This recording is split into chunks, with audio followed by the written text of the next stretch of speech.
In the 60s, you could be sure of one thing. If you pulled up next to a Mopar, you'd better be ready to race.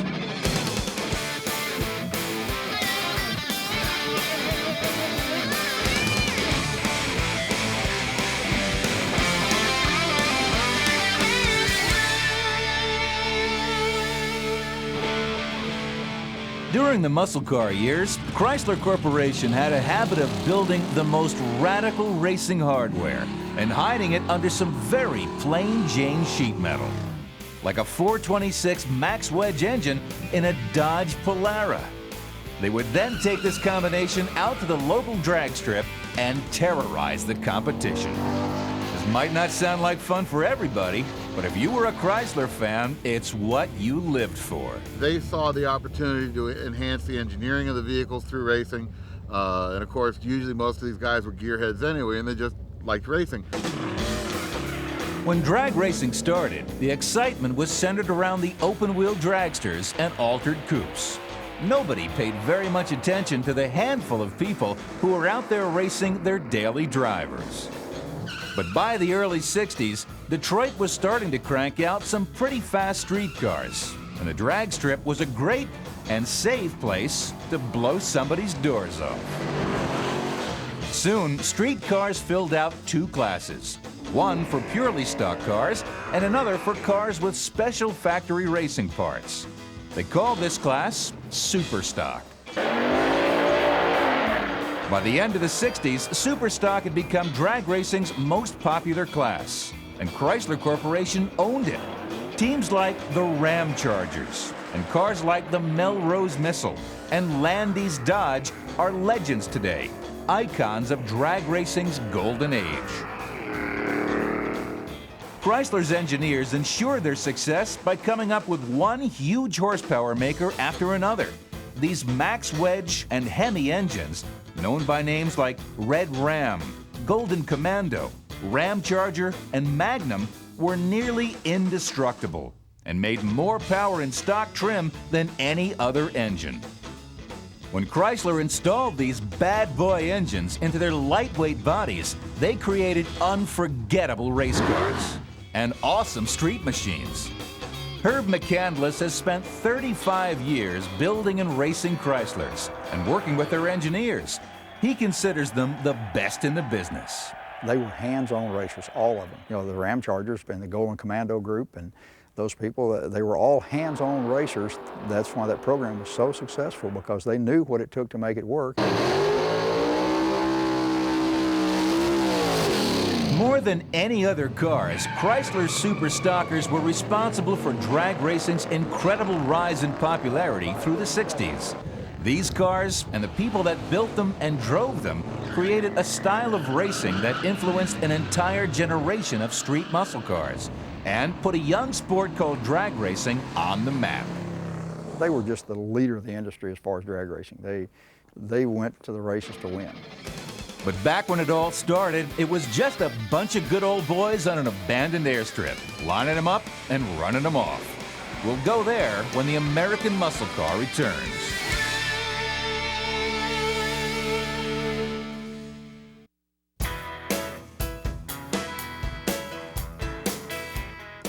Drag racing was coming of age in the mid-50s, but it was still grassroots motorsports at its finest. The name of the game was run what you brung and hope you brung enough. Saturday afternoon showdowns were happening at local drag strips all over America. The age-old question of whose car was fastest was a huge drawing card for spectators and racers alike, as Ford, Chevy, Pontiac, Oldsmobile, and even Studebaker were going at it head-to-head. About the only cars you didn't see at the drag strip were Chrysler products. Drag racing's first principle was power to weight, and even by mid-50s standards, Chryslers were real tanks. They did have a revolutionary new engine, though, and it could make incredible horsepower. Drag racing legend Big Daddy Don Garlitz remembers his first glimpse of this engine at the local Chrysler dealership. My buddy and I were driving to work, and we drove by the Chrysler dealership there and had a big sign in the window, had a big V, and it said 180 horsepower. I said, Grady, stop the car. There's something wrong here. We got to go check this out. So he spun around there, went back to the dealership, went inside and said, there's a sign on the window that says 180 horsepower and a V. Has Chrysler got a V8 now? And surely that must be a mistake. 180 horsepower was, well, a hot flathead was 175 with everything on it. So how could a stock engine be 180? They called it a Hemi because the shape of the combustion chamber was a hemisphere, a design which allowed better intake and exhaust breathing. Garlitz soon installed one of these engines in his car, but not his dragster. He put it in his tow car. I'd gotten my hands on one for my coupe, but I only bought it to put in that coupe to tow with. I was still towing my flathead dragster behind it. So one day at the drags, I told my wife just casually, I think I'll make a time run with the 39. And I drove this little 39 coupe down the drag strip. It went 14 seconds, 114. And I knew right then, if I put that engine in a dragster, it would really be something. Before long, the Hemi took ownership of the dragster classes as it grew from 331 to 354, and finally to 392 cubic inches. Thanks to Don Garlitz and others, there was a Chrysler Hemi in the winner's circle every week. By the early 60s, though, those stock cars were becoming as popular as the dragsters. Superstock took a huge jump forward in 1960 at the NHRA Nationals in Detroit, when Pontiac made an extremely good showing in front of the hometown crowd, which included a lot of GM executives. They saw the crowd reaction to these cars and they went, hey, we can sell cars from this. Sell cars is exactly what Ford and GM did. The factory Impalas and Galaxy Superstockers were world beaters at the strip and on the sales floor. Finally, in late 1961, Chrysler decided to join the fun with a brand new 62 Dodge that looked pretty racy. To help them get their Superstock program on track, they called Big Daddy. It was a beautiful red little jewel. They had taken this 413 wedge motor that they had used in the stock automobiles, and they'd put dual carbs on it. This was a car for racing. Following drag racing's winning formula of putting your biggest engine in your lightest body, Chrysler stuffed its new 413 Max Wedge engine into the lightweight 62 Dodge Dart 330 and Plymouth Belvedere and created an instant Superstocker. Chrysler had stopped building the Hemi engine in 1958 as an economy move. They had replaced this all-world power plant with a 413 cubic inch wedge head engine. The Wedge, again named for the shape of its combustion chambers, wasn't as sexy as the Hemi, but in typical Chrysler fashion, they had a hot version of this engine. They called it the Max Wedge. The name Max Wedge meant that they had taken the engine out to what they felt was the maximum. It was really a great piece of workmanship. Finally, Mopar had a competitive Superstock package and a pretty nice street car as well. Don Garlitz remembers one of the nicest things about racing Superstock was being able to drive his race car to the track. I drove it to the big drag race at Green Valley, Texas from Tampa. And my wife and I just put our luggage and all in the back and drove out there and got our motel. We went to the Dodge dealership. They put a 456 rear in it, just jacked it up, put a whole pumpkin in there for me. I left the 331 laying on the ground, and when the race was over, we went back and put the 331 back in and drove back home. It was incredible. The balance of power was shifting in Superstock racing. From now on, the Ford and GM drivers would have to deal with a full assault from Dodge and Plymouth. Stay with us for some Max Wedge thunder on the American Muscle Car.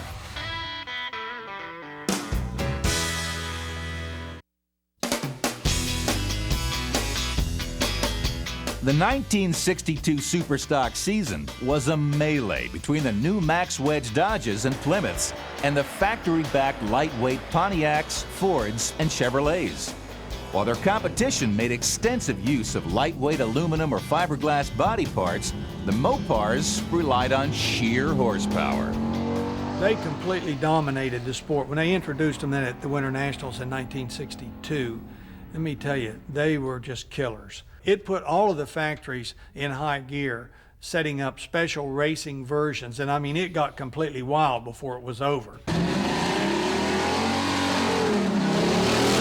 By 1963, Chrysler was having way too much fun to quit.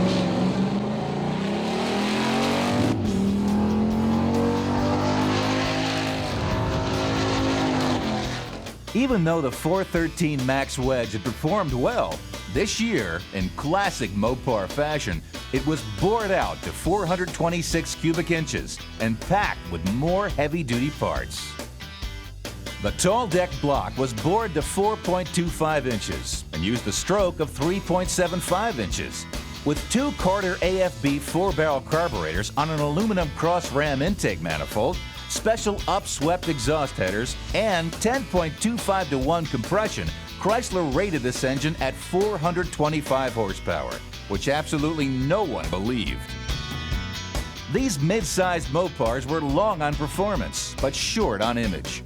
Super Duty Pontiacs and 409 Impalas could be pretty fancy cars, but the Polara and the Belvedere were about as fancy as the inside of a phone booth. These interiors never won any awards for luxury, but the car looked good enough to race. The no-frills interior also contributed to the car's skinny curb weight of 3,050 pounds. This year, the racing Mopars could slim down even more. A special lightweight racing package included aluminum front fenders, hood, doors, and front bumper. The beauty of it all was this entire car, from its aluminum nose to its 486 Sure Grip rear end, could be bought over the counter at your Dodge and Plymouth dealer. There were no back doors, no special codes, no secret handshakes. You just sat down with a salesman and ordered it, which is exactly how Dwayne Feitzer's dad got his '63 Max Wedge Dodge. My dad bought this car new in '63. He street raced it quite a bit. My mom drove the car quite a bit. She street raced it, from what I've been told, you know. The price tag for this ready-to-race Mopar? $3,602, which included AM radio, 2-speed wipers, power steering, and of course, the 415-horse Ramcharger engine. One of the greatest things about superstock drag racing in that period of time was how level the playing field was. You didn't have to have a lot of money to be competitive. You just had to have the passion. Mopar's turnkey race cars made this Walter Mitty dream a reality for more than one young race fan. My favorite story is a guy by the name of Dick Dyke, who from Sioux City, Iowa, who at the age of 23 ordered a superstock Dodge. Took the car home, modified the rear suspension, changed the valving in the transmission, the automatic transmission, put a set of headers on it, and ran a 1232 right out of the box. He flat-towed the car to the AHRA Nationals and cleaned house. He beat everybody, and he ended up as top stock eliminator. There was no big money. Any guy could win. Going into 1964, there was still room at the top for ambitious young superstock racers. We'll tell you about it when the American muscle car returns.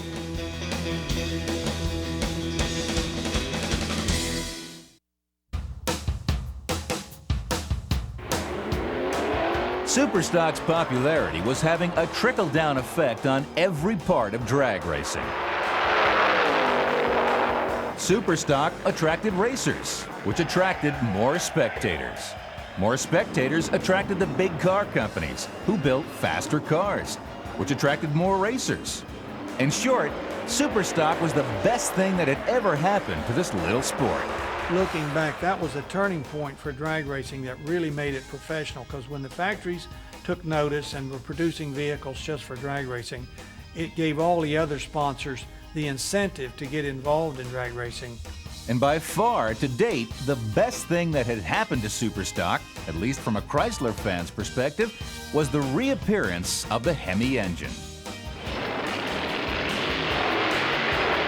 After a 6-year vacation, the Hemi was back with a vengeance. Chrysler had brought it out of retirement to win races on the NASCAR tracks, but the drag racers jumped all over it. The Hemi engine caused Superstock champion Bullet Bob Reed to switch from Chevy to Mopar. I'm sitting at Tampa Dragway one day, and Beecher Wyatt unloaded a '64 Plymouth Savoy with a Hemi in it off of a ramp truck. And when he fired that thing up, my dad says, you might as well get rid of that 409 because it's all over with. The new 426 cubic inch race Hemi was superior to the early Hemis in many ways. This power plant used the 426 wedge block. The new Hemi heads squeezed out a 12.5-to-1 compression ratio. The Hemi also came with a solid lifter cam and a new design intake manifold mounting 2 Carter AFB 4-barrels. This new elephant motor was so strong that engine failures were practically a thing of the past.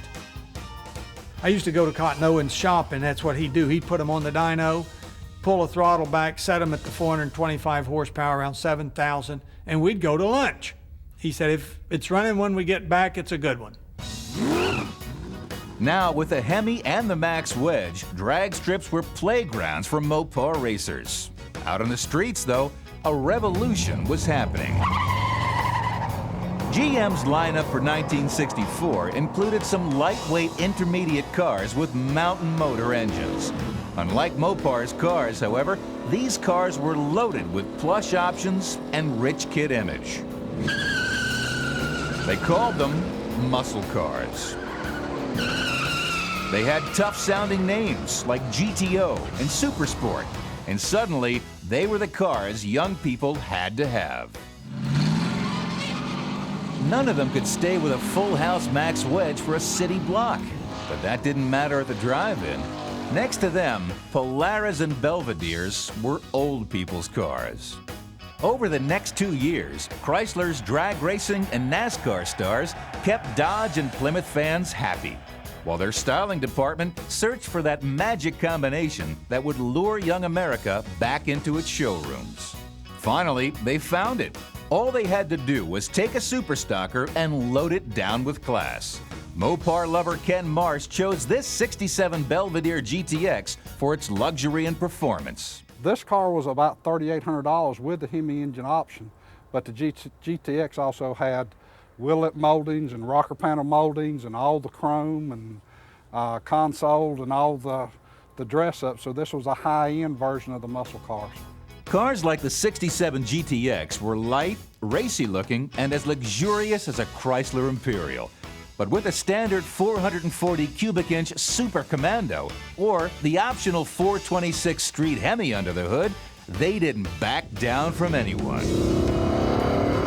But some exciting years lay just ahead for Mopar fans. The Roadrunner makes its debut when the American muscle car returns.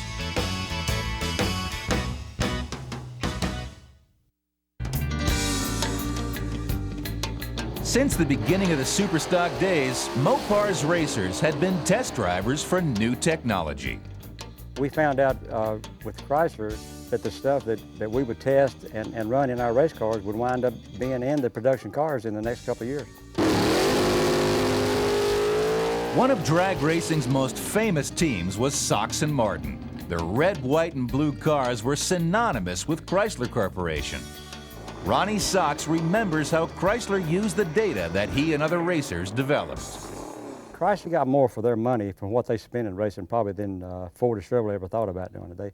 They really did a good job with it, and we would test a lot all week long, and then at the end of every test, Chrysler would mail out what they learned at these tests to all their contracted cars. I think they were smart by doing that. They really stole a lot of, especially when they came out with that Roadrunner in '68. Man, that's when their sales really started going. The 1968 Roadrunner was, at last, Mopar's hit with the youth market. After years of making ground-shaking muscle cars, finally they hit a home run in the image department. The Roadrunner's claim to fame was speed on a budget. The car was designed to run 100 miles per hour in the quarter mile and sell for less than $3,000. On that budget, the Roadrunner featured a bench seat, rubber floor mats, and no creature comforts at all. Young people ate it up. From its cartoon decals to its beep beep horn, Plymouth sold 46,000 Roadrunners in 1968, coming full circle back to the formula they had pioneered in 1962. Put your baddest engine in your lightest car and take it to the track. Through the years, Superstock has led drag racing in many different directions. Thanks to technology and the racer's own creativity, the factory experimental class grew out of Superstock, as did Funny Car and Pro Stock, which has become one of drag racing's all-time favorite competitions. But those early 60s Dodges and Plymouths still hold a place in many people's hearts.